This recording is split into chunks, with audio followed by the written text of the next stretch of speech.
நான் சொல்கிறேன், எனக்கு 69 வயசாச்சு.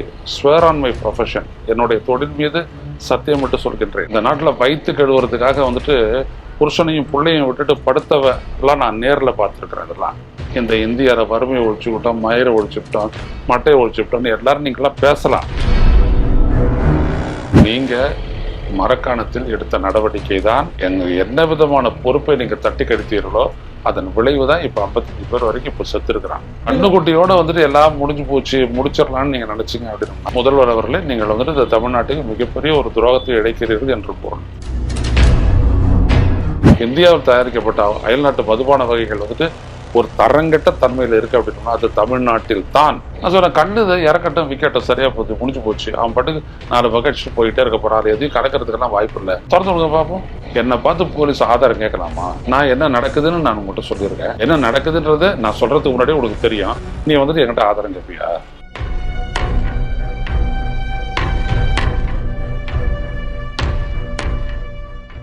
தமிழ் நேயர்களுக்கு வணக்கம். இன்று நேகாலம் சிறப்பு வந்து மூத்த பத்திரிகையாளர் ஐயநாதன் அவர்கள். வணக்கம். வணக்கம். கள்ளக்குறிச்சி சம்பவம் என்ன நடைபெற்றிருக்கு அப்படிங்கிறத நீங்களும் பார்த்துருப்பீங்க, நிறைய ஊடகங்களை நீங்களும் பேசியிருக்கீங்க. சம்பவத்தை எப்படி பார்க்குறீங்க? இது அடிப்படையிலே பார்த்தீங்க அப்படின்னம்னா, இன்னைக்கு கிட்டத்தட்ட 52 53 பேர் இது வரைக்கும் செத்து போயிட்டாங்க. எல்லாம் ஏழை எளிய உழைப்பாளர் மக்கள், அன்றாடம் காய்ச்சிங்க, சம்பாதிக்கிறத வச்சு தான் உயிர் வாழணும் அப்படின்ற ஒரு வாழ்க்கை நிலை. இதே மாதிரி தான் ஒரு வருடத்துக்கு முன்னாடி மரக்கடத்தில் நடந்துச்சு. அப்படி அதே பேட்டர்ன், அதே மாதிரி மெத்தனால், மீத்தைல் ஆல்கஹால் அது கலக்கப்பட்டு அது விஷ சாராயம் ஆகி அதை குடிச்சு அது செத்து போய் 23 பேர் செத்தாங்க, மரக்காணத்துலையும் செங்கல்பட்டுலையும். அன்னைக்கு என்ன பேசணுமோ அதே காரணங்கள் தான் இப்போ இருக்குது. அப்போது இது என்ன தெரியுது அப்படின்னம்னா, இதற்கென்று இப்படிப்பட்ட கள்ளச்சாவு மரணங்கள், விஷச்சாராய மரணங்கள் ஏற்படக்கூடாது அப்படின்றதுக்காகத்தான் ஒரு விங்கே செயல்படுது தமிழக காவல்துறையில். மதுவிலக்கு நடைமுறைப்படுத்துவதற்கான தனி அமைப்பு செயல்படுது. அதுக்கு அமைச்சர் இருக்கிறாங்க, அமைச்சகம் இருக்குது. இன்னொரு பக்கத்தில் நீங்கள் பார்த்தீங்க அப்படின்னம்னா, இதையெல்லாம் கண்காணிக்கக்கூடிய பொறுப்பே வந்துட்டு பார்த்தீங்கன்னா ஒவ்வொரு போலீஸ் லிமிட்டுக்கும் இருக்குது. இதுக்குன்னே வந்துட்டு அவங்க உளவு பிரிவு சார்ந்தவங்கெல்லாம் வந்துட்டு சுற்றி வருவாங்க, ஏதாவது வருதா இருதாங்க. ஏன்னா கள்ளச்சாராயம் குடிச்சு சாப்பிட்றது செத்து போயிடுறாங்க, வயிறு செத்து போயிடுறாங்க. அது விஷச்சாராயம் சில நேரங்களில் கலைக்கு விஷச்சாராயமாக ஆகி போயிடுது. அதனை தடுக்கிறதுக்காகத்தான் நாங்கள் வந்துட்டு டாஸ்மாகே வந்துட்டு திறந்து வச்சு வியாபாரம் பண்ணுறோம். இந்தியன் மேடு ஃபாரின் லிக்கர்ஸ்னு சொல்கிற மாதிரி இந்தியாவில் தயாரிக்கப்பட்ட அயல்நாட்டு மதுபானங்களை நாங்கள் விற்பதற்கு காரணமே இல்லாட்டி கள்ளச்சாராயத்தில் செத்து போடுவாங்கன்றதுக்காக தான் அப்படின்னு ரீசனிங் கொடுத்துட்ருக்குறாங்க. ரொம்ப காலமாக, பல வருடங்களை ஆட்சி மாறினாலும் ஆர்குமெண்ட் ஒன்று தான் கொடுத்துட்ருக்குறாங்க. ஆனால் இதுவும் இருக்குது சைமல்டேனியஸாக அப்படின்றதுக்கு தான் இந்த 2 சம்பவங்களும் வந்துட்டு ஒரு பெரிய அத்தாட்சி. இதில் நீங்கள் பார்த்தீங்க அப்படின்னம்னா, இதே மாதிரி எப்படி போன முறை ஆச்சோ அதே மாதிரி மெத்தனாலில் கலந்து அதை பாக்கெட்டு பண்ணி அது 60 ரூபா வீதம் பாக்கெட்டுக்கு விற்று அதன் மூலம் அதை எல்லோரும் பிடிச்சி வயிறு வந்து கண்ணு கெட்டு குருடாகி எல்லாம் போய்ட்டு ஹாஸ்பிட்டலில் சேர்ந்து எல்லாம் பட்டுன்னு செத்துக்கிட்டு இருக்கிறாங்க. ரெட்ரி பண்ண முடியலை அப்படின்ற அவங்கள வந்துட்டு நாங்கள் காப்பாற்ற முடியாத அளவிற்கு வந்துட்டு போயிடுது சுச்சுவேஷன்ட்டு. இத்தனைக்கும் அன்றைக்கி நைட்டில் இருந்துட்டு புதன்கிழமை நைட்டில் இருந்துட்டு இது ஆரம்பிச்சிருக்குது ஆஸ்பத்திரிக்கு வர்றது. ஆனால் எடுத்தோடனே இதை மறுக்கிற மோடுக்கு தான் வந்துட்டு வந்துருக்குது அரசு. ஆமாம், டினையல் மோடு. அது வந்துட்டு இல்லவே இல்லை, அது கிடையாது, இது வேற அப்படின்னு சொல்லி. ஆனால் எண்ணிக்கை அதிகமானவொன்னு ஒத்துக்கிறாங்க, டிரான்ஸ்ஃபர் பண்ணுறாங்க, சஸ்பெண்ட் பண்ணுறாங்க, எல்லாமே பண்ணுறாங்க. அப்போ என்ன அர்த்தம்னா, இதை தடுப்பதற்காக இருக்கக்கூடிய ஒரு அமைப்பு தடுக்காமல் விட்ட பொறுப்பின்மையின் விளைவால் ஏற்பட்ட படுகொலைகள் தான் இவை ஆகும். இதில் வந்துட்டு இப்படி அப்படி அப்படின்லாம் சொல்கிறதுக்கு வந்துட்டு எதுவுமே இல்லை. போலீஸ் ஸ்டேஷன் வந்துட்டு 200 மீட்டர் 300 மீட்டரில் நீங்கள் இது வந்து வித்துட்டு இருக்கிறாங்க. ஜேன்னு ஜனர் நான் முழுக்க அந்த மக்கள் பேசுனதே நான் வச்சு சொல்கிறேன், கூட்டம் இருக்குங்க அப்படின்ட்டு. இப்போ இதை வந்துட்டு அங்கே இருக்கக்கூடிய போலீஸ் லிமிட்டில் இருக்கக்கூடிய ஒருத்தன் ஏதாவது ஒரு போலீஸ்காரனாவது மேலே கொண்டு போய்ட்டு சொல்லியிருக்க மாட்டானா? எஸ்பி ஆஃபீஸுக்கு சொல்லியிருக்க மாட்டானா? அங்கே வரக்கூடிய உளவு பிரிவுக்கு இது வந்துட்டு கன்வேயாக இருக்காதா? தெரியப்படுத்தப்பட்டிருக்காதா? அப்போ என்ன ஆச்சு, ஏன் நடவடிக்கை எடுக்கலை அப்படின்னு வரும்போது இன்னொன்று வருது. அங்கே வேலை செஞ்சுட்டு இருந்த ஒரு காவல் மூத்த அவர் வந்துட்டு என்ன பண்ணியிருக்காரு, இவங்க சொல்கிறது கேட்கல, என்னைக்கு வேணாலும் இது வந்துட்டு ஒரு விஷச்சாராயம் வெடிக்க போகுது அப்படின்றதுக்காக அவர் முன்னாடியே விடுபடுத்திக்கிட்டு போயிடுறாரு. அப்போ என்ன, மேலிடம் வரைக்கும் தகவல் போயிருக்குன்னு அர்த்தம். அந்த மனுஷன் எடுத்தோடனே போக மாட்டார், அந்த மனுஷன் சொல்லிட்டு தான் போயிருப்பார். அப்போ சொல்லிட்டு போனதுக்கு பிறகு நடவடிக்கை எடுக்கலை அப்படின்னோம்னா அப்போ எஸ்பியினுடைய தப்பு தான். நிச்சயமாக அதில் வேறுபட்ட கருத்து இல்லை. இதில் கலெக்டருக்கு இது கொண்டு போயிருப்பாங்கன்னா ஆமாம் கொண்டு போயிருப்பாங்க, அவங்களும் நடவடிக்கை எடுக்கலை. அப்போ என்ன அப்படின்னோம்னா இது வந்துட்டு இந்த கூட்டு களவாணி முதலாளித்துவம் அப்படின்ற மாதிரி தான் இதுவும் வந்துட்டு எல்லாம் ஒன்றா சேர்ந்துக்கிட்டு ஒருத்த வந்துட்டு இந்த மீத்தைல் ஆல்கஹால் ஒன்று அங்கே தயாரிக்கிற விடையல்ல, அது ஒரு இண்டஸ்ட்ரியல் ப்ராடக்ட், இண்டஸ்ட்ரியல் யூஸுக்கு தான் இருக்குது, அது வந்திருக்குது. அதை யார் கொண்டாந்தா? அது ஒரு பெரிய வால்யூமில் கொண்டாந்துருக்கணும், கொண்டாந்து டிஸ்ட்ரிபியூட் ஆகிருக்கணும். டிஸ்ட்ரிபியூட் பண்ணிட்டு தான் இது இங்கே வந்துட்டு வருதுன்னா இதை செஞ்சது யாரு? இப்போ மரக்காணத்துக்கு வந்ததுலேயே வந்துட்டு பார்த்தீங்கன்னா அப்போ இன்னும் வெளிப்படையாக நம்ம உடச்சி பேசணும். இது புதுச்சேரியினுடைய பார்டரில், தமிழ்நாடு புதுச்சேரி பார்டரில் இருக்கக்கூடிய ஒரு இண்டஸ்ட்ரியிலேருந்து தான் கொண்டு வரப்பட்டது அப்படின்ற விடயத்தையே நான் சன் நியூஸில் வந்துட்டு நான் நேரடியாக அன்னைக்கே சொன்னேன். அது மாதிரி தான் இதுவும் வந்திருக்குது. இது வரைக்கும் இவங்க என்ன பண்ணுறாங்க, கண்ணுக்குட்டி ஆட்டுக்குட்டி அப்படிலாம் சிலர்லாம் பார்த்துக்கிறது பிடிச்சிட்டு எல்லாம் வித்தவன் இங்கேருந்து அங்கே எல்லாத்துக்கும் இந்த அதாவது மொத்த வியாபாரி அவங்க பிடிக்கிறாங்க, சில்லறை வியாபாரியை பிடிக்கிறாங்க, கைது பண்ணுறாங்க, கேஸ் போடுறாங்க. இது சொல்லுவான சினிமாலெல்லாம், இதுவார் எல்லாம் கொடுத்துருக்கிறதெல்லாம் பண்ணிடு, வருஷத்துக்கு 2 கேஸ்ன்னா வந்து அட்டன் பண்ணு அப்படின்ற மாதிரி எல்லாம் பண்ணுவாங்க. அந்த மாதிரியான ஒரு விஷயம் இந்த சம்பவத்திலுமே வந்து 10 நாளைக்கு முன்னாடி அந்த கோவிந்தராஜா அரெஸ்ட் பண்ணியிருக்காங்க. ஆமாம், கோவிந்தராஜா அரெஸ்ட் பண்ணியிருக்கிறாங்க, கண்ணுக்குட்டியை தேடி இருக்காங்க, அப்புறம் அவர் பிடிச்சிட்டு இருக்கிறாங்கன்னு வச்சுக்கோங்க. அதுக்கு பின்னாடி கண்ணுக்குட்டிக்கு பின்னாடி இருக்கக்கூடிய குட்டி போட்ட மாடு அது பார்க்கணும்ல. இப்போ இவங்க என்னென்ன திட்டமிட்டு இதில் ஈடுபடக்கூடிய அரசியல்வாதிகளை இவர்கள் காக்கிறார்கள். அது அப்பவும் நடந்துச்சு, இப்போவும் நடந்துச்சு. இது விஷயமா கூட இந்த விவாதத்துக்கு வந்து ஒருத்தர் வந்துட்டு அப்ஜெக்ஷன் பண்ணும்போது நான் சொன்னேன், அது பாருங்க, எது அந்த பகுதியில் இருக்கக்கூடிய மக்களுக்கே தெரிஞ்ச ஒரு உண்மையே இந்த விவாதத்தில் நம்ம பேசலைன்னா நம்மளை பற்றி மக்கள் என்ன நினைப்பாங்கன்னு நான் கேட்டேன். அங்கே இருக்கிறவங்களுக்கே தெரியும் என்ன திட்டு, ஆனால் பத்திரிகையில் வராது, ஊடகத்தில் வாதிக்க மாட்டோம், டெலிவிஷனில் வராது அப்படின்னு என்ன அர்த்தம்? அப்போ ஒட்டு மொத்தமாக பார்த்தீங்கன்னா இது ஒரு ஃபெயிலியர் அப்படின்னு சொல்லிட்டு போகிறது வந்துட்டு என்னன்னா ஏதோ தெரியாமல் நடந்தது இல்லை, இது தெரிஞ்சு இப்போ மெத்தனாலை போட்டு இந்த மாதிரிலாம் விற்றாங்க அப்படின்னா என்ன ஆகுன்னு தெரியாதா? அது எவ்வளோ பெரிய பாதிப்புன்றது தெரியாதா?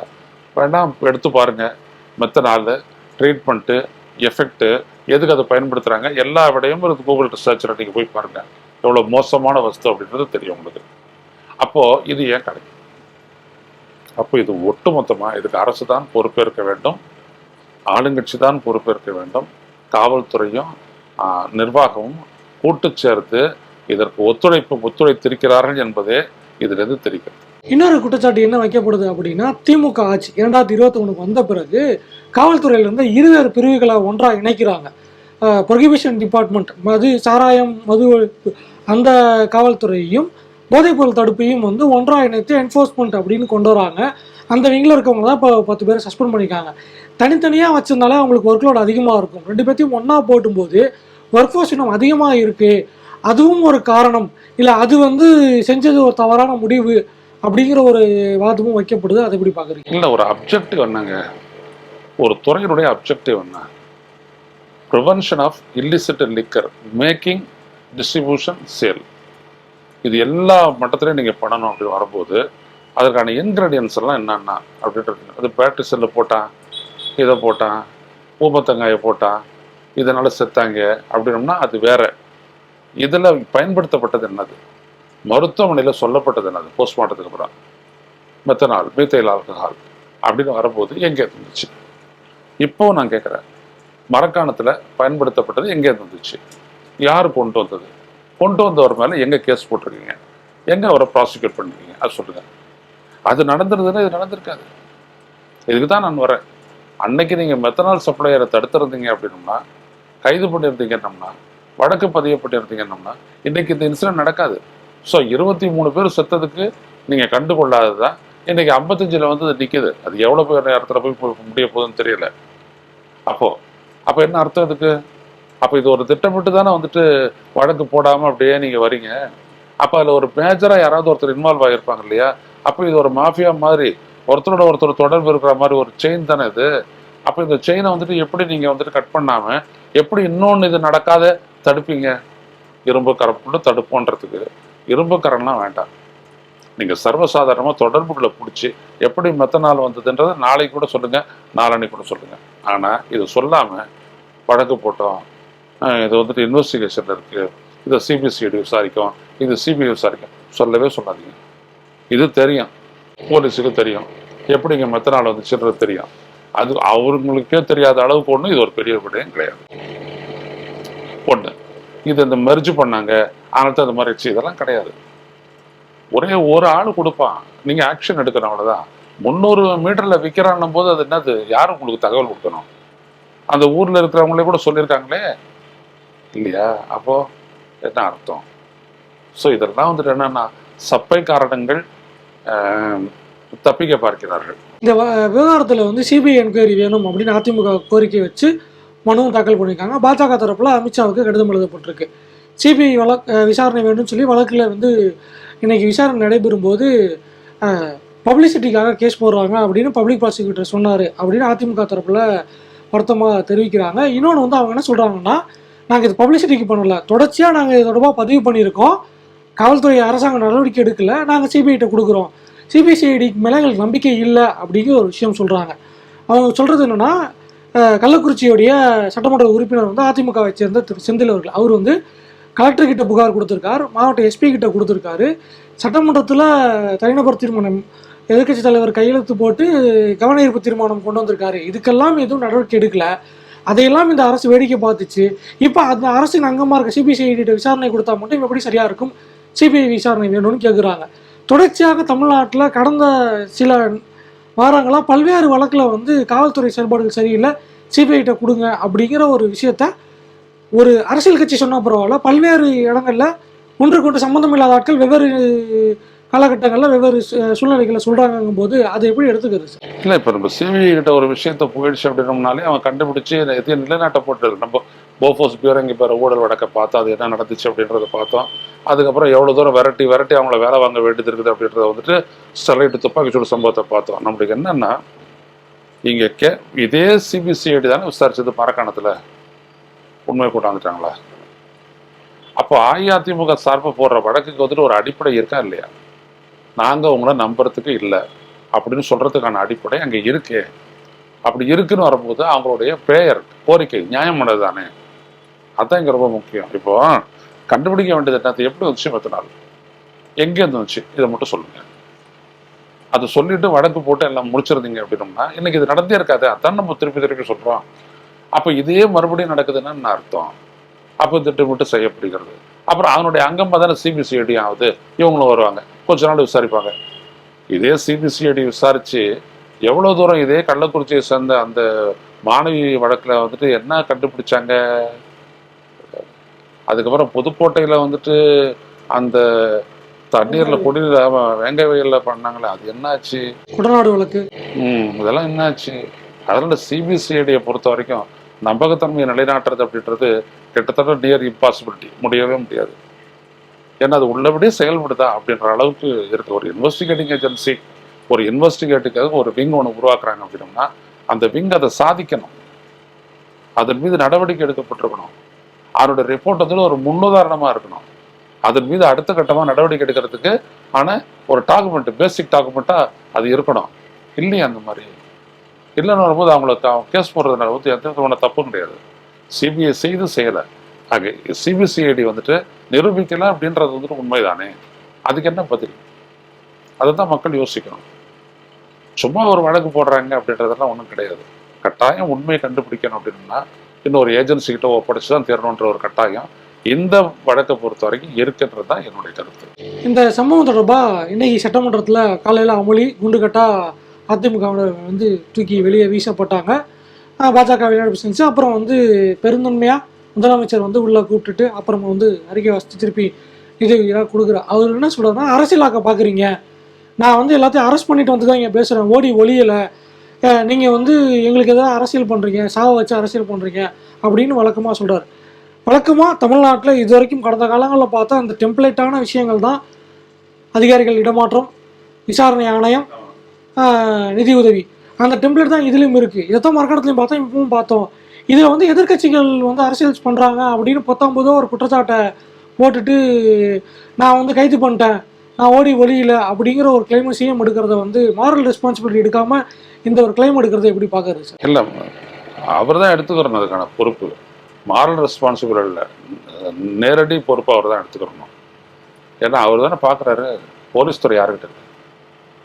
முதலமைச்சர்கிட்ட தானே இருக்கு. அப்புறம் 67 வந்து முதலமைச்சர். முதலமைச்சர்கிட்ட தானே இருக்கு. அப்புறம் என்ன இருக்கு? அப்புறம் நீங்க தான் பொறுப்பு இருக்கணும். அப்புறம் இதை விட செய்யலைன்னா அப்புறம் எதுக்காக ஒரு கட்சி இருக்குது? இப்ப நாம் தமிழர் இதானே செய்யறாங்க. அரசியல் பண்றாங்களோ? இல்ல விஜய் போனாரு அரசியல் பண்றதுக்காகவா? இல்ல கமல்ஹாசன் கண்டிச்சாரு அரசியல் பண்றதுக்காகவா? இல்ல நீங்க வந்துட்டு கள்ளச்சாராயத்தை ஒழிப்போம் அப்படின்ற சொல்லித்தானே நீங்க டாஸ்மாக் கொண்டு வந்தீங்க. இப்ப அந்த மிஷன் ஃபெயிலியர் ஆச்சுன்னு சொல்லிட்டு உங்களுடைய கூட்டணி கட்சியான விடுதலை சிறுத்தைகள் கட்சியினுடைய தலைவர் திருமாவளவனே அறிக்கை கொடுக்குறாரு, போராட்டம் அறிவிச்சிருக்கிறாங்களே, அது பொய்யா தவறா? எனவே முதல்ல ஒண்ணு புரிஞ்சுக்கணும், நீங்க மரக்காணத்தில் எடுத்த நடவடிக்கை தான் அது. அதுல அங்க என்ன விதமான பொறுப்பை நீங்க தட்டி கழித்தீர்களோ அதன் விளைவு தான் இப்ப 55 பேர் வரைக்கும் இப்ப செத்து இருக்கிறான். இன்னும் 60-70 பேர் சீரியஸா இருக்கான். இதை நீங்க நினைச்சாலும் மறைக்க முடியாது. தயவு செய்து கட்சியை காப்பாற்ற போய், நீங்க கட்சிக்காரனை காப்பாற்ற போய் ஆட்சிக்கு ஆபத்தை ஏற்படுத்திடாதீங்க. நான் அவ்வளவுதான் சொல்லுவேன். இதுல வந்துட்டு எதிர்கட்சிகள் அரசியல் பண்ணுது அதெல்லாம் இது இப்படி ஒரு பேச்சுக்கே வந்துட்டு அர்த்தம் கிடையாது. இப்ப நம்மளாம் என்ன அரசியலை பண்ணிட்டு இருக்கிறோம்? எவ்வளவு பெரிய நீங்க நினைச்சு பாருங்க. அதாவது இவங்க வந்துட்டு ஏதோ போதைப் பொருளை வந்துட்டு தொடர்ந்து அடிமையாக்கி போனவங்களாம் கிடையாது. நீங்க நல்ல சரக்கை நீங்க டாஸ்மாக்ல அஃபோர்டபுள் ரேட்டுக்கு நீங்க வித்துருந்தீங்கன்னா அவன் அதை குடிச்சிட்டு போயிட்டு படுத்து தூங்கிட்டு மறுநாள் வேலைக்கு போயிருப்பான். யாரும் சாவறதுக்காக வரல, சாவறதுக்காக குடிக்கல, அவன் மகிழ்ச்சியாகவும் குடிக்கல. ஒரு நாளைக்கு 10 மணி நேரம் 12 மணி நேரம் வேலை செஞ்சுட்டு வர்றவன் வந்துட்டு அந்த அசதி போனாதான் தூங்க முடியுன்றதுக்காகத்தான் மது அருந்தக்கூடிய பழக்கம் வந்துட்டு பொதுவாக கீழ்த்தட்டு மக்களிடையே பரவலாக இருக்குது. எந்த மாநிலத்துக்கு நீங்கள் போனாலும், கேரளாவோ கர்நாடகாவோ தமிழ்நாடோ ஆந்திராவோ எங்கே போனாலும் கடுமையான உழைப்பாளிகள் வந்துட்டு இந்த மாதிரியான ஒன்றுத்துக்கு வந்துட்டு ஆளாக்கி போயிருப்பாங்க. அவங்க தான் அதை செய்கிறாங்க. ஆனால் நீங்கள் எவ்வளோ விற்கிறீங்க? ஒரு குவார்டர் 160 ரூபா. Is it affordable? அதுவும் அது நல்லா இருக்கு அந்த சரக்கு சொல்கிறேன். அதை குடிக்க முடியுமா? அதை யாராவது? நான்லாம் வந்துட்டு கிட்டத்தட்ட 94 வரைக்கும் குடிச்சுக்கிட்டு இருந்தேன். எனக்கு தெரியும் நல்லா நடந்துச்சுன்னு. மாறவே இல்லை அந்த சூழல். இந்த இந்தியாவிலேயே அரசாங்கமே விற்கக்கூடிய மது, இந்தியாவில் தயாரிக்கப்பட்ட அயல்நாட்டு மதுபான வகைகள் வந்துட்டு ஒரு தரங்கட்ட தன்மையில் இருக்கு அப்படின்னா அது தமிழ்நாட்டில் தான்.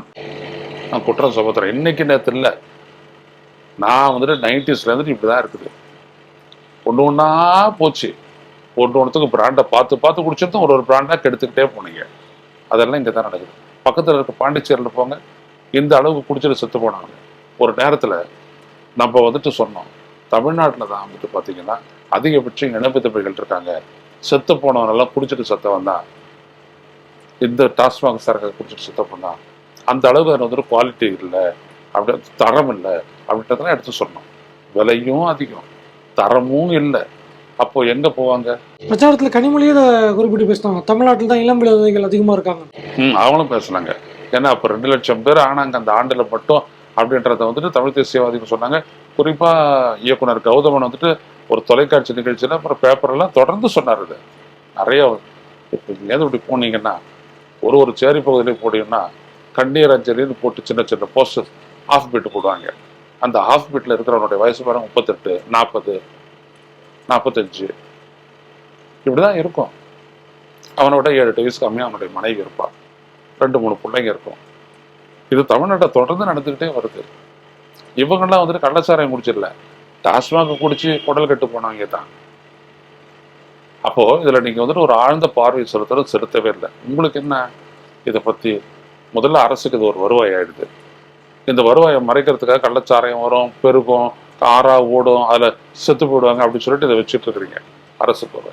அடுத்தபடியா கலால் வரி கட்டாம எடுத்தாந்து விற்கிறதுல அப்புறம் அது ஒரு வருவாய், 2 வருவாய் ஆகிப்போச்சு. இதுக்கப்புறம் என்னது?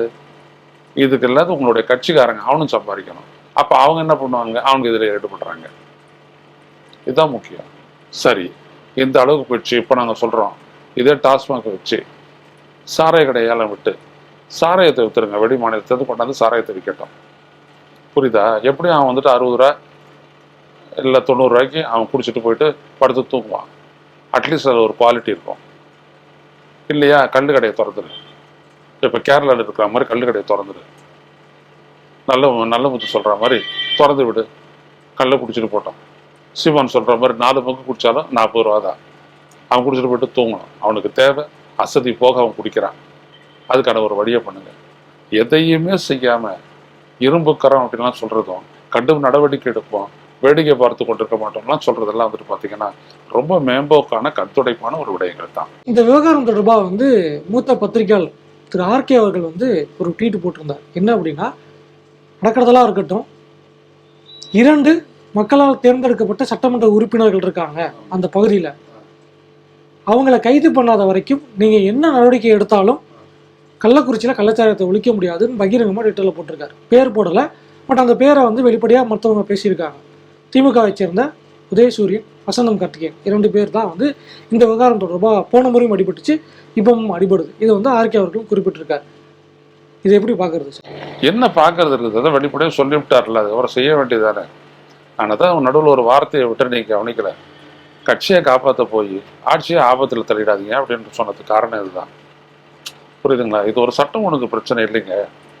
இது டெரலிக்ஷன் ஆஃப் டியூட்டி அண்ட் ரெஸ்பான்சிபிலிட்டி. கடமையை செய்ய தவறியதும் பொறுப்பை தட்டி கழித்ததும் தான் அது காரணம். ஏன்னா அதான் சொல்றவர், எங்கேயாவது வந்துச்சு அந்த மெத்தனால், நீங்கள் அந்த பேரை சொல்லி சொல்கிற மெத்தனால், அது எங்கேருந்து யார் கொண்டு வந்தது, யார் டிஸ்ட்ரிபியூட்டர், யார் பெனிஃபிஷியரி, அதை கண்டுபிடிங்க போதும். அது தெரியும், எல்லாருக்கும் தெரியும். அது போலீஸ்காரங்க விட்டாலே சொல்லிட்டு போயிடும். இதோ இருக்காங்க 2 பேர், பிடிச்சி போட்டு உள்ள எடுத்தாந்து தட்டு, வாக்குமூலத்தை வாங்க, இல்லை உங்களால் முடியலன்னா ஈடி எடுத்தாந்து போட்டு காலி பண்ணிடலாம். செய்யலாம்ல தாராளமாக.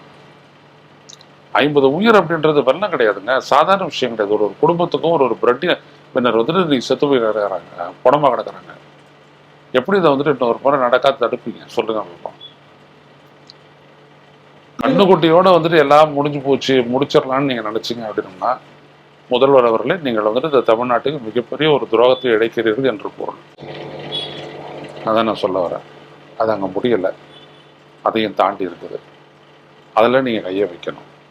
வச்சிங்கன்னா தான் சரி. இதில் இன்னொரு வாதம் வைக்கப்படுது. என்ன வாதம் வைக்கப்படுது அப்படின்னா, கடந்த ஆட்சியிலிருந்து, எடப்பாடி ஆட்சியிலிருந்து காவல்துறையினர் வந்து தமிழ்நாடு அரசை விட பாஜகவுக்கு வந்து ரொம்ப நெருக்கமாக இருந்துக்கிட்டு இருக்காங்க, பாஜகத்தில் அண்ணாமலைக்கு நெருக்கமாக இருந்துக்கிட்டு இருக்காங்க, தமிழ்நாட்டு அரசில் என்ன நடவடிக்கை எடுத்தாலும் அது பாஜகவுக்கு தெரிஞ்சிருது அப்படிங்கிற வாதம் வச்சு தமிழ்நாட்டு அரசையுடைய பேரை கெடுப்பதற்கும் களங்கம் ஏற்படுத்துவதற்கும் தமிழ்நாட்டு அரசை சீர்குலைப்பதற்காக பாஜக செய்த சதி அப்படின்னு ஒரு தரப்பு வாதம் வைக்கிறாங்க. இன்னொன்று, விக்கிரவாண்டி சட்டமன்ற இடைத்தேர்தல் வருது, அதில் வந்து வாக்குகள் பெறுவதற்காக அதிமுகவும் பாமகவும் கள்ளத்தனமான கூட்டணி வச்சுக்கிட்டு இந்த வேலையை செய்கிறாங்க. காய்ச்சலவர்கள் பூரா வந்து பாமகவை சார்ந்த, பாமகவை பெரும்பான்மையாக கொண்டிருக்க அந்த சமுதாயத்தை சார்ந்தவர்கள், அதனால் அது ஒரு பிரச்சனையாக இருக்குது அப்படின்னு ஒரு வாதம். மூன்றாவதாக வந்து உயிரிழந்தவங்க பெரும்பாலானவர்கள் வந்து பட்டியலின மக்களை சேர்ந்தவங்களாக இருக்காங்க, இது பட்டியலின மக்களுக்கு எதிராக செய்யப்பட்ட ஒரு சதி, பட்டியலின மக்களை குறிவைத்து செய்யப்பட்ட படுகொலை, அந்த நோக்கில் விசாரணை பண்ணணும் அப்படிங்கிற ஒரு கருத்து.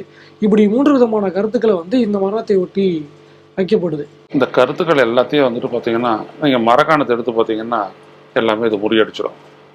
அங்கெல்லாம் குடித்தவன் யார், விற்றவன் யார், செத்தவன் யார், செங்கல்பட்டில் குடித்தவன் யார், விற்றவன் யார், செத்தவன் யார். எனவே சாதி பாலிட்டிக்ஸ் எல்லாத்தையும் தூக்கி போடுங்க. நீங்கள் முதல்ல குற்றவாளியை கண்டுபிடிச்சி தண்டிக்க தயாராக இருக்கீங்களா? தண்டிக்க தயாராக இருந்தேன்னா மரக்காணத்தில் டிஸ்ட்ரிபியூட்டான மெத்தனால் எங்கேயாவது இருந்துச்சு. நான் மீண்டும் மீண்டும் அதே இடத்துல நிற்கிறேன். நான் இந்த இடத்துல அடிப்படையாக அதற்கான என்கொயரி, ஒரு கேள்வி கேட்டு பதிலை பெற்று தான் நான் வெளியில் வந்து பேசிகிட்டு இருக்கிறேன். செய்திருக்கிறீங்களா? செய்யலைன்னு சொல்லும்போது நீங்கள் உங்களுடைய பொறுப்பில் தவறி விட்டீர்கள், அவ்வளோதான். அப்புறம் இதில் வந்துட்டு பிஜேபி வரான், பிஜேபியாக மாறிடுச்சு அதெல்லாம் சொல்லாதீங்க. அதெல்லாம் எல்லாரும் முதல்வருக்கு நல்லா தெரியும் யார் என்ன எங்கே எப்படி இருக்கிறாங்க அப்படின்றதெல்லாம் தெரியும். அது வேற கதை. நம்மளே ஏமாற்றிக்கக்கூடிய அந்த செயலை வந்துட்டு நம்மளை காப்பாற்றுறது. நேரடியாக நடவடிக்கைகள் ஈடுபடுங்க. கொஞ்சமும் வந்துட்டு நீங்கள் பாரபட்சம் பார்க்காம தூக்கி உள்ள வைங்க, கேஸை போடுங்க. 2 பேரை தண்டிச்சிருக்கீங்க அப்படின்னோம்னா அரசியலே தூய்மையிடும், அவ்வளோதான். எம்எல்ஏவாக தேர்ந்தெடுக்கப்பட்டவன் என்ன செஞ்சான் அப்படின்றது வெட்ட வெளிச்சமாக்குங்க. அதில் என்ன உங்களுக்கு கஷ்டம் இல்லையா? உங்கள் கட்சியை காப்பாற்ற முடியும், உங்களுடைய ஆட்சியை காப்பாற்ற முடியும். இன்றைக்கி நீங்கள் நினைக்கலாம் 10 லட்சம் கொடுத்துட்டோம் அப்படின்ட்டு. இன்றைக்கி இது வந்துட்டு பெரிய அளவுக்கு வந்துட்டு ஃபோக்கஸ் வந்துருச்சு. இது நிச்சயம் பெரிய அளவுக்கு பேசப்படும். நீங்கள் சொல்லாமலேயே, உங்களுடைய சிபிசிஐடி கண்டுபிடிக்காமலேயே மற்ற விடயங்கள்லாம் வெளியில் வர தொடங்குச்சு அப்படின்னோம்னா, இப்போ இவிஎம் மோசடியை வந்துட்டு சிபிஐயை வெளிப்படுத்துச்சு, சிபிசிஐடியை வெளிப்படுத்துச்சு, நாங்கள் வெளிப்படுத்தலை, இவ்வளோ தூரம் போராடினோம். ஆனால் இன்னைக்கு அது பிரச்சனை ஆயிடுச்சுல்ல. இன்னைக்கு எவ்வளோ பெரிய இஷ்யூ அது ஆகிப்போச்சு. இந்த இந்திய நாட்டை நடந்தது என்ன அப்படின்றது வெளிநாட்டில் பேசுகிற அளவுக்கு ஆகிப்போச்சு இல்லை. எனவே உண்மை ஒருபோதும் உறங்காது. இதில் எவ்வளோ பேர் செத்து போயிருக்கிறாங்கன்றதை மீண்டும் மீண்டும் நீங்கள் நினச்சி பாருங்க. ஒரு குடும்பத்தில் இருக்கக்கூடிய ஒரு பிரெட் வின்னர் செத்து போறாரு அப்படின்னோம்னா அவங்களுடைய நிலைமை என்ன ஆகுன்றதை பாருங்க. நீங்கள் 10 லட்ச ரூபா கொடுக்குறீங்க, அந்த பிள்ளைங்களுக்கெல்லாம் காப்பாற்றிங்க, உங்களுடைய மனிதாபிமான பார்வை, இதயம் எல்லாத்தையும் நான் ஏற்றுக்கிறேன். ஆனால் நடக்கிறத நீங்கள் தடுத்திருக்க வேண்டுமா இல்லையா? ஆட்சியினுடைய பொறுப்பு கெடுதியை தடுப்பதும் நலனை கொடுப்பதும் தானே, இல்லையா அது? அப்போ என்னது அது? உங்களுடைய எம்எல்ஏக்கள் யாரு, உங்களுடைய உள்ளாட்சி நிர்வாகிகள்லாம் யாரு, அவங்களுடைய நோக்கம் என்ன, அது சொல்லுங்க. அரசியலை காட்டி மூடுறது, அரசியல்னு சொல்றது, இதெல்லாம் வந்துட்டு பார்த்தீங்க அப்படின்னோம்னா கத்துக்குட்டி அரசியல்ன்ற நிலையில இதை மக்கள் புரிஞ்சுவாங்க. ரொம்ப வேதனை தரக்கூடியது ஐயா, அதெல்லாம் வேதனை தரக்கூடியது. இதை நிறுத்தணும் அப்படின்னோம்னா ஒன்னே ஒண்ணுதான், நேர்மையான நடவடிக்கை. ஆனால் கீழே இருக்கிறவங்கள மட்டும் வித்தவன், ஏன்னா இவனுக்கு எதிராக தான் எவிடன்ஸ் இருக்குது. நேற்று கூட ஒரு விவாதத்தில் இருக்கிறாங்க, ஆதாரம் இருக்கா? ஆதாரம் ஏன் உங்களுக்கு தெரியாதா? என்னை பார்த்து போலீஸ் ஆதாரம் கேட்கலாமா? நான் என்ன நடக்குதுன்னு நான் உங்கள்கிட்ட சொல்லியிருக்கேன். என்ன நடக்குதுன்றத நான் சொல்றதுக்கு முன்னாடியே உங்களுக்கு தெரியும். நீ வந்துட்டு என்கிட்ட ஆதாரம் கேட்பியா? கேலி கூத்தான்ல அது. எனவே இதெல்லாம் நீங்க மறைக்கிறது, மூட பார்க்கறது, வாதத்துல அப்படியே சும்மா ப்ரோ பீட்டிங்னு சொல்லுவாங்களே அந்த மாதிரி சவடால அடிச்சு பேசிட்டு போயிடுறது நடக்காது. அந்த 10 லட்ச ரூபாய் நிவாரணத் தொகை அதுக்கும் சர்ச்சையாகுது.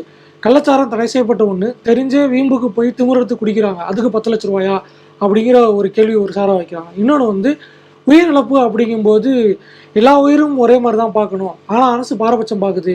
பட்டாசு தொழிற்சாலையில் இருந்தால் 3 லட்சம், சாலை விபத்தில் இருந்தால் 2 லட்சம்.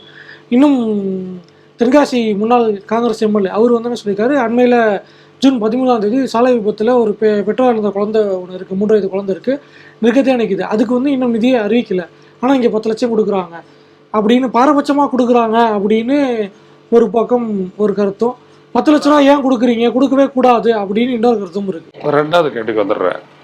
தங்களுடைய கருணை மிக்க உள்ளத்தை காட்டுவதற்காக எல்லாருக்கும் 2 லட்சம் 3 லட்சம் 5 லட்சம், அதில் வந்துட்டு அரசு சம்மந்தப்படலை, பட்டாசு தொழிற்சாலை உட்பட. இதில் அரசு சம்மந்தப்பட்டிருக்கு, இங்கே மூடணும், அதனால 10 லட்சம். இவ்வளோதான் வித்தியாசம், வேற ஒன்றுமே இல்லை. இதில் மூடணும் இல்லையா, அவங்களுடைய வாயை மூடணும், அவங்க ரோட்டில் வந்துட்டு போராடிடக்கூடாது, அதனால 10 லட்சம். அதான் 10 லட்சம் கொடுத்துட்டாங்களே அப்படின்ற மாதிரி. இப்போ இந்த காம்பன்சேஷன் கேஸ்லாம் கோர்ட்டில் போயிட்டு இருந்தீங்கன்னா அந்த வழக்கு தொடர்பான அந்த இவங்களாம் என்ன சொல்லுவாங்கன்னா, வழக்கறிஞர்கள்லாம் என்ன சொல்லுவாங்கன்னா, கேஸை பார்த்துக்கலாம் சார், இன்சூரன்ஸ் போனது அதுனா வரவா போதுன்னுவாங்க. இந்த நாட்டில் அப்படி ஒன்று ஆகிப்போச்சு. உயிருக்கு ஒரு இடத்துல இருந்துட்டு விலை பேசப்படுது, ஒரு மதிப்பீடு செய்யப்படுது.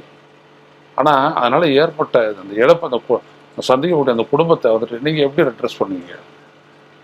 இளம் விதவைகள் எப்படி ரெட்ரஸ் பண்ணுவீங்க? தாய் தந்தரை இழந்த பிள்ளைகள் எப்படி அந்த குறையை திருப்பீங்க? சொல்லுங்க பார்ப்போம். அதுதான் ரொம்ப ரொம்ப முக்கியம். ஸோ இதில் பாரபட்சம் அப்படின்னா ஒன்றும் இல்லை, இவங்க பண்ணக்கூடிய அரசியல் அந்த மாதிரி இருக்குது. இதெல்லாம் நம்ம கருத்து சொல்கிறதுக்கு என்ன இருக்குது, புரியுதுங்களா? ரெண்டாவது, எந்த இடத்துலையுமே வந்துட்டு இப்போ பட்டாசு தொழிற்சாலையில் அது என்னென்ன விதமான இதெல்லாம் கடைபிடிச்சிருக்கணும், ப்ரிகாஷன் எல்லாம் கடைபிடிச்சிருக்கணும், டூஸ் அண்ட் டோனாட்ஸ் எல்லாம் இருக்குது. ஆனால் யார் லைசன்ஸ் கொடுத்தது? எல்லாம் காசு வாங்கிட்டு கொடுக்கறதுனால தானே அந்த மாதிரி. அவங்க சொல்கிறேன், எரிபொருள் எல்லாம் தனியாக வச்சுருக்கணும், அதை எடுத்தாந்துட்டு சேர்க்கக்கூடிய இடத்துல அதான் மேனுஃபேக்சரிங், அந்த இடத்துல வந்துட்டு பார்த்து அதை வந்துட்டு செய்யணும். அதில் என்னென்ன விதமான சேஃப்டியெல்லாம் கடைபிடிக்கணும். எங்கே இருந்துச்சு? சும்மா ஒரு அறை, ஒரு ஷெட்டு ஒன்று போட்டுடுறாங்க கான்கிரீட்டில், அதுக்குள்ளே உட்காந்துட்டு பண்ணுறாங்க. அடித்த உடனே 7 பேர் செத்து போயிடுறாங்க, 8 பேர் செத்து போயிடுறாங்க, 10 பேர் செத்து போயிடுறாங்க.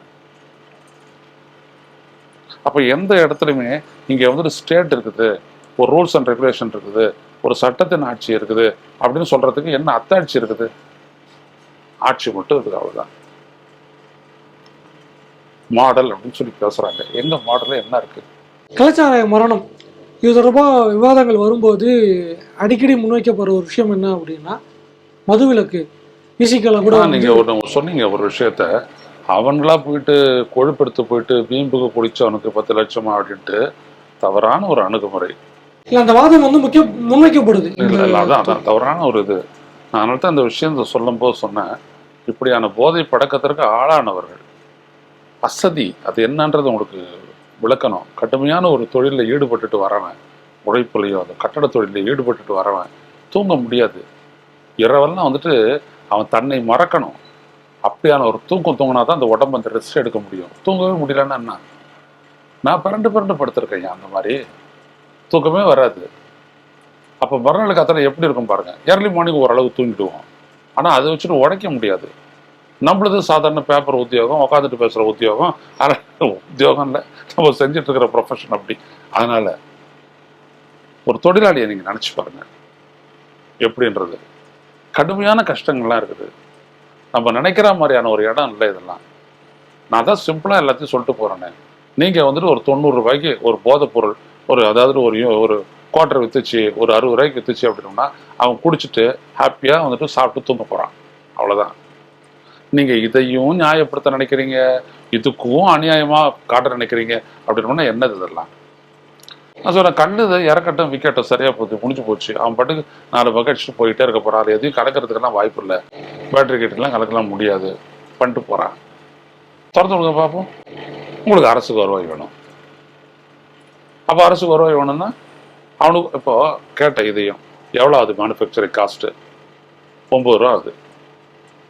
ஒரு குவார்டருக்கு எடுத்துக்கிட்டு, அதாவது 40 ரூபாய்க்கு 1 லிட்டரு இந்தியன் மேடு ஃபாரின் லிக்கர்ஸை தயாரிக்கலாம். இது இவங்க ஒன்றும் ஃபெர்மெண்டேஷன்லாம் பண்ணி கொண்டு வரல, எல்லாம் அப்படியே தான் வருது. அது போதை, அது இந்தியன் மேடு ஃபாரின் லிக்கர்னு சொல்லவே கூடாது, அப்படியேப்பட்டது அது. ரைட்டுங்களா? அதில் வந்துட்டு பார்த்தீங்கன்னா இஷ்டத்துக்கும் போதையினுடைய அந்த இதை வந்துட்டு கலந்து அது பார்த்தீங்கன்னா 5000 10,000 அப்படின்லாம் போட்டுட்டு ஒரே அடிச்சால எப்போ அது மீறாது அப்படின்ற அளவுக்கெல்லாம் வந்துட்டு இருந்துச்சு. இப்போ எப்படின்னு தெரியல. இதெல்லாம் நான் சொல்கிறது ஒரு 5 வருஷம் ஓல்டு கதை. இந்த மாதிரிலாம் இருக்குது.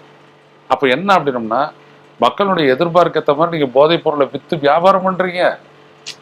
அவங்கள ஒன்றும் காப்பாற்றலை, எந்த இடத்துலையும் நீங்கள் காப்பாற்றுனா தமிழ்நாட்டில் விதவையானவர்களுடைய கணக்கெல்லாம் எடுத்தீங்க அப்படின்னம்னா அது கூட சென்சஸ் எடுக்கும்போது அதுவும் நல்லா வரும். எல்லாமே தெரியும் எப்படி விதவையாக இருக்காங்க அப்படின்றதெல்லாம். எனவே அப்படியெல்லாம் தயவு செஞ்சு ஒரு ஆர்குமெண்ட்டாகவே யாரும் வைக்க வேண்டாம். இதை புரிஞ்சுக்கங்க. முதல்ல அவங்க உடல் அசதி போக்குறதுக்காக தான் அவங்க குடிக்கிறாங்க. அது எல்லா இடத்துலையும் உண்டு. கடுமையான உழைப்பாளிகள் எல்லாம் அதை செய்கிறாங்க. பெரியார் இதை பேசுகிறார், தந்தை பெரியார் பேசுகிறார். கல் ஒன்றாமே நம்மளுடைய இனத்துக்கான பிரின்சிபல், அது வேற. ஆனால் இது வேற. உட்காந்துக்கிட்டு பேசுகிறவனுக்கு ஒரு பிரின்சிபல் இருக்கலாம், உழைச்சிட்டு பேசுகிறவனுக்கு பிரின்சிபல் வேலையாக இருக்கும். இங்கே கத்திரிக்காய் காரக்குழம்பு குடிச்சிட்டு போட்டால் போதும், அவனுக்கு முட்டையை போட்டால் அவனுக்கு ஹார்ட் அட்டாக் கூட வந்துடும். இங்கே வந்துட்டு 3 முட்டையை லபுக்கு முழுங்கிட்டு அவன் பாட்டுக்கு வேலையை செய்வான். அவனால் அது முடியும், அவன் மாட்டுக்கறியை சாப்பிடுவான். இப்படித்தான் இது. ஸோ அப்போ எந்த இடத்துல பொருளாதாரத்திலையும் பார்வையிலையும் எல்லாமே மாறுபடும். அதை புரிஞ்சுக்கிட்டு தான் பேசணும். அதன் தொடர்ச்சியாக தான் அடுத்த கேள்வியும் இருக்குது. என்ன அப்படின்னா, இந்த விவகாரங்கள்லாம் வரும்போது ஒரே தீர்வு மது ஒழிப்பு, பூரண மதுவிலக்கு அப்படிங்கிற ஒரு விஷயத்த முன்வைக்கிறாங்க. இது நடைமுறை சாத்தியமா அப்படிங்கிற ஒரு கேள்வி இருக்குது. அதை தாண்டி இன்னொரு கேள்வியும் இருக்குது. என்னுடைய பார்வையில் அந்த கேள்வி என்ன அப்படின்னா, அரசாங்கம் ஒரு நபர் குடிக்கலாமா வேணாமா அப்படிங்கிறத என்ன அவருடைய பழக்க வழக்கத்தில் அரசாங்கம் எப்படி தீர்மானிக்க முடியும் அப்படிங்கிற ஒரு வாதம் இருக்குது. முதல்ல பூர்ண மதுவிலக்கு சாத்தியமா, ஒரு தனிநபருடைய இண்டிவிஜுவல் சாய்ஸ்குள்ள அரசாங்கம் முடிவெடுக்கிறதுங்கிறத எப்படி பார்க்குறது? மும்பையில் எப்படி முடிஞ்ச அளவுக்கு அமைதி நிலைநாட்டப்படுகிறதுனா, எல்லாத்துக்கும் தெரிசவே, எல்லாத்துக்கும் ஒரு வழி இருக்குது. பெண்ணை விரும்புறியா போய்கிட்டே ரெட்டேட் ஏரியாவுக்கு, கொல்கட்டாவுக்கு போறியா 36 சவரைக்கு ரேட் அங்கே போய்டு. ஏன் இதெல்லாம் செஞ்சாங்க? அரசு விரும்பிய செய்து. அப்போ என்ன அப்படின்னம்னா, ஒரு 18, 21 வயசு 22 வயசுல ஒரு பையன் வேலை செஞ்சுட்டு இருக்கிறான் அப்படின்னம்னா, அவன் வீட்டில் அவனுக்கு கல்யாணம் பண்ணி வைக்க முடியாத ஒரு சூழல்ல அவனுக்கான காம இச்சைக்கு என்ன வழி? இன்னொரு பக்கம் பார்த்தீங்க அப்படின்னம்னா, வைத்த கழுவ முடியாது. ஐயா, நான் சொல்கிறேன், எனக்கு 69 வயசு ஆச்சு. ஸ்வேர் ஆன் மை ப்ரொஃபஷன், என்னுடைய தொழில் மீது சத்தியம் மட்டும் சொல்கின்றேன். நான் ரொம்ப அனுபவபூர்வம் பல விஷயங்களை பார்த்தவன். புரியுதுங்களா? பார்த்தவன் அப்படின்னம்னா, ஆமாம் பார்த்தவன். அந்த அளவுக்கு இந்த நாட்டில் வயிற்று கழுவுறதுக்காக புருஷனையும் பிள்ளையும் விட்டுட்டு படுத்தவன் எல்லாம் நான் நேரில் பார்த்துருக்குறேன். இதெல்லாம் ஒரு கொடுமையான அனுபவத்தை இறைவன் எனக்கு கொடுத்துருக்குறான். அதனால நான் சொல்ல வரேன், இந்த இந்தியாவை வறுமையை ஒழிச்சு விட்டோம், மயிரை ஒழிச்சு விட்டோம், மட்டையை ஒழிச்சு விட்டோம்னு எல்லாரும் நீங்களாம் பேசலாம். 25 கோடி பேரை மீட்டுட்டோன்னு சொல்லலாம். ஆப்ஜெக்ட் பாவர்ட்டி அப்படின்னோம்னா எவ்வளவு மோசமானதுன்றதை நான் பூந்து பார்த்துட்டு வீட்டில் வந்திருக்கிறேன். நான் இன்னைக்கும் அதே தான் நிலைமை. புரியுதுங்களா? ஸோ அதனால நம்ம உட்காந்துக்கிட்டு ஃபிலாசபியாரில் போய் பார்க்க வேண்டாம். நம்ம மீட்க வேண்டிய மக்களினுடைய அதான் நான் ஒன்று சொல்றேன். ஒரு நாடு அது வளமான நாடு, வளர்ந்த நாடுன்னா எந்த ஒரு பெண்ணும் தன் உடலை விற்று வயிற்றை கழுவவும் குடும்பத்தையும் காப்பாற்றுவதற்கும் அவசியமற்ற ஒரு நாடு தான் சிறந்த நாடு உலகத்தில் அப்படின்னு அப்படி காட்ட முடியாது. சிங்கப்பூரை கூட தெரியுமா உங்களுக்கு? சிங்கப்பூர்ல போய் எப்படி இருக்குன்னு தெரியும், மலேசியால போய் எப்படி தெரியும். வளர்ந்த நாடு என்ன மயிரை வளர்ந்த நாடு. உன்னுடைய சிட்டிசன்ஸ் பெண் 4 பேரோட படுத்து தான் அவளுடைய வயிற்ற கழுவணும், குடும்பத்தை காப்பாற்றணுன்ற நிலைமை எவ்வளவு பேர் இருக்குன்னு ஸ்டாட்டிஸ்டிக்ஸை வெளியிடு பார்ப்போம். இதெல்லாம் நான் 80களிலே கேட்ட கேள்வி. போட்டா என் நாட்டில் நாங்கள் அந்த மாதிரி விட மாட்டோம், என் நாட்டினுடைய பாப்புலேஷனுக்கு இந்த மாதிரி போறவங்க ரொம்ப கம்மி தான். அது பெருத்துட்டு வருது. அன்னைக்கு என்ன சொன்னா, மும்பை உயர்நீதிமன்றத்தில் ஒரு கேஸ்ல பார் கேர்ள்ஸை பத்தி வரப்போகுது, அது எதிர்த்துதான் இருக்கக்கூடாது, பண்பாடு, உன் பண்பாட்டு மசூர் அவங்க ஏன் அந்த வந்தாங்கன்னு அது முதல்ல பதில் சொல்றான்னா நீதிபதி. அவன் நீதிபதி, ஏன் வந்தாங்கன்னு சொல்லு. ஆசைப்பட்டு வந்தாங்களா? நீ இடுப்புல கைய வைப்ப, எங்க வேணாலும் கைய வைப்ப, சகிச்சுக்கிட்டு வந்துட்டு ஊத்தி கொடுக்குறவளா அவ வந்து இருக்கணும்ன்றது அவடைய என்ன தலையெடுத்தா?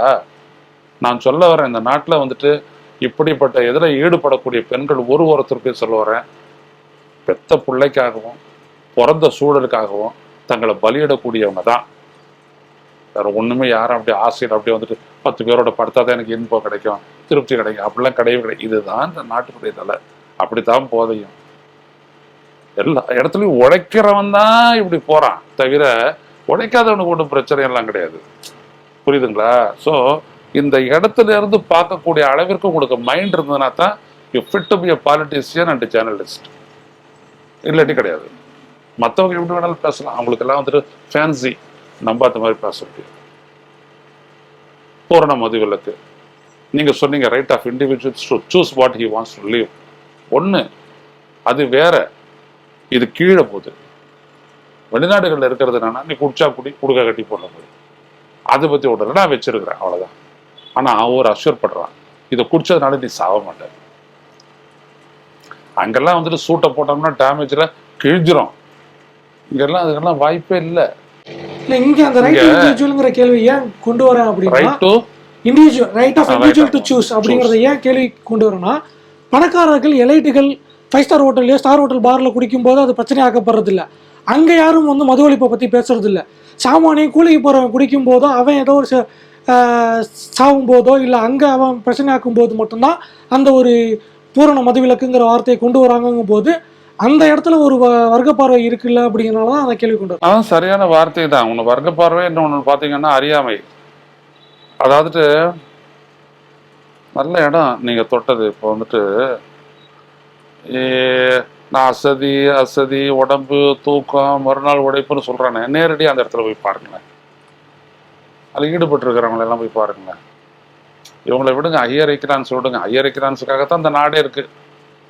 அதனால தான் அந்த வர்க்க பார்வைன்ற பேச்சு வருது, வேற வழி இல்லை, அப்படி வருது. உண்மை என்ன அப்படின்னம்னா, இது இல்லாமல் இவர்கள் வாழ முடியாது அப்படின்றது இல்லை, வாழ்ந்துருவாங்க. இது கொரோனா காலத்தில் ஏற்பட்டுச்சு.